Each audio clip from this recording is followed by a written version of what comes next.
Okay, welcome everyone to this talk on product innovation in the age of Gen AI. A little bit about myself. I'm Kiran BR, Vice President, Product and Engineering at Rakuten India. So I thought, instead of putting up a lot of my background and stuff, I'll just say, what I'm excited about and stuff.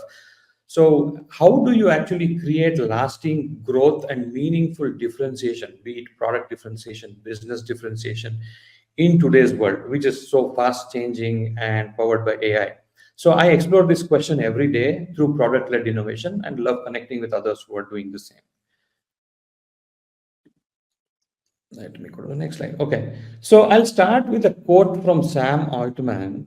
So if you have been following Sam Altman and his wonderful thought leadership on AI and Gen AI as a whole, he has compared AI to the transistor. So he says, in some ways, AI may turn out to be like the transistor economically. So he's saying economically, and he says it's going to be a big scientific discovery that scales well and that seeps into almost every corner of the economy. We don't think much about transistors or transistor companies, and the gains are very widely distributed, he says. So essentially, he's saying AI is going to simply disappear into products and services and everything, and we won't really be talking about AI so much. That's what Sam Altman is saying. And also, I want to pick on this a little bit, the overall concept of transistor, because I have a very personal relationship with the transistor and semiconductor as a whole. I have worked in the semiconductor industry also, and I really understand what he means by, AI is like the transistor. Nobody really talks about the transistor. We talk about different chips maybe, but also products, right? So it's a wonderful analogy that Sam has come up with. And I'm going to kind of keep this, analogy throughout this presentation, and we'll see how this goes. Yeah. So if you really see, the transistor was invented in 1947, right?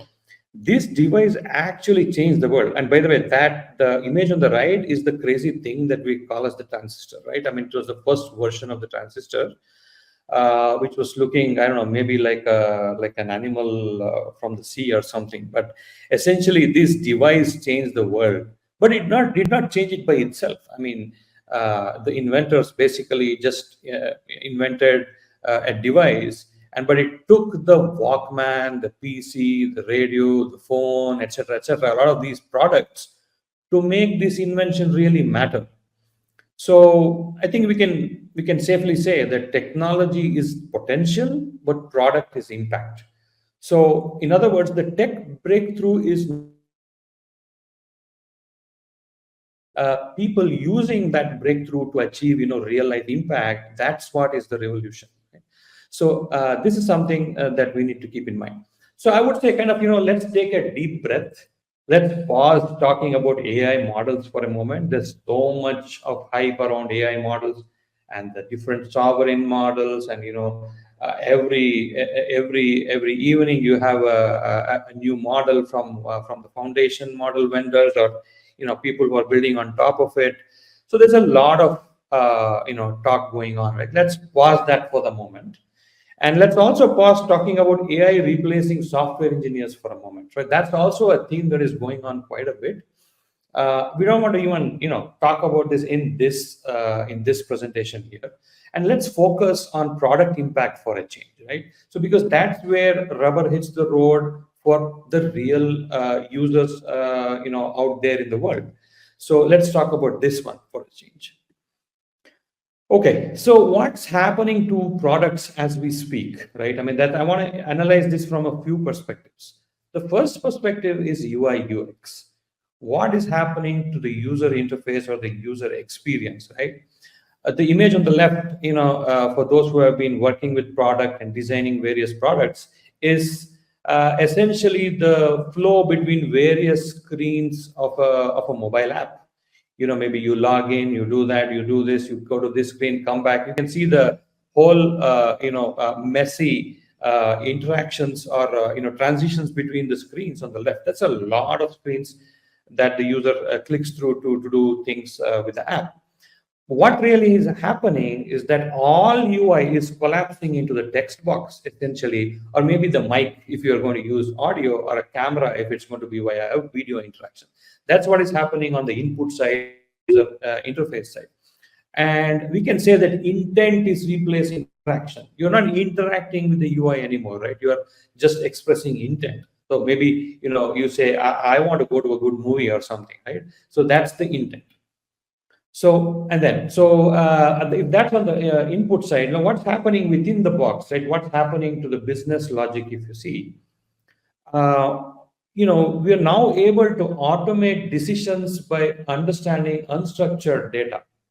So we are able to automate the decisions on the fly. It's not something that is cast in stone anymore. We can automate. We don't have to do it manually, and we can now create workflows and actions on the fly. So the other thing which is happening is that we can now replace or augment deterministic algorithms with reasoning models and agentic AI. So reasoning models and agentic AI are basically the brain in the box.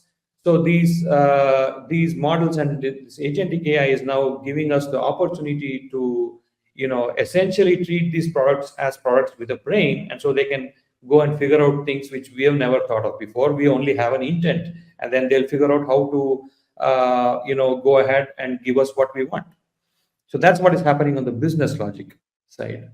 So now if you look at what's happening to real life outcomes, so gone are the days when we have to manually navigate multiple apps or websites. That's what's going to be the case, right? So all of these, different apps or websites are going to talk to each other via the model context protocol, which is being described as a sort of a USB connector between different, applications or sites or websites. And all of these will connect and do whatever you want and deliver real life outcomes like a team working for you. You're going to talk to the interface via the chatbot or AI or video, like you would talk to a human, and it's as if you have a team of people who are going to deliver real life outcomes for you, and that's something really awesome that is happening. Okay, so now the next one is what is happening to aggregators, right? So you have all the old school aggregators on the left, and it's really strange that I'm saying old school because these are all really existing right now on the left. You have Facebook, Amazon, the Apple App Store, X or former Twitter, and then Google Search and Play Store. I've picked the most popular ones. These are all aggregators that people are using left, right, and center today, right? I mean, I wouldn't say Facebook so much, but Facebook, the company, and maybe we just need to replace it by Instagram and WhatsApp. But the point is, these are all aggregators. So if you see Facebook and or WhatsApp, Instagram, and X, they are basically aggregating user-generated content, right? So they are aggregators. So they're pulling content from all over the world onto their platform. Now, Amazon is an aggregator of all sorts of product, marketing material and product offerings and stuff. And Google, of course, is an aggregator of every website and every app and every piece of content on the internet. And then you have the Apple App Store and the Google Play Store, which are aggregators of applications. So what is happening is all these aggregators with very complicated offerings and user experience and everything are going to be are already, as we speak, being replaced by OpenAI, Perplexity, Grok, Claude, Mistral, and Meta AI. Now, what's really amazing about the new gen guys is that they have all just moved to have moved to simple text box and chat. So the old complicated aggregators are being replaced by the new aggregators who simply mastered the text box. That's the amazing thing that is happening. So I just want to conclude here. This is a small discussion. So let me conclude, right? So there is a new paradigm in product innovation, and so I'm going to call it as product innovation 2.0. So what product leaders need to do is build natural interfaces in this new world not waiting for users to prompt or click on a million buttons, right? Maybe just a text box suffices. Eliminate user friction, kill manual workflows, going from here to there, inside the app or outside the app, automate everything. It's all possible now. Also, feed Gen AI with awesome data. That's the actual mode that you have, right? I mean, if you have junk data, you're going to have junk AI. So I would also say avoid chasing AI features unless you have real benefits. The payoff is real. AI actually may not improve your product, so be very careful where you are going to put AI in your product, and if at all. Also, remember, a model is nothing without a product. Stop talking to customers about your model. I've also done that mistake. It's not worth it. People simply care for exactly how the model is going to translate into the product features and how that's going to benefit them in the real world. Also, I will conclude and say Gen AI won't really matter until it's invisible, and that means really frictionless and also useful. And that actually comes back to the transistor analogy that Sam gave. Nobody really sees the transistor. It's invisible and it's useful. That's basically it. Here's my contact information. You can talk to me whenever you're interested on these platforms. Thank you.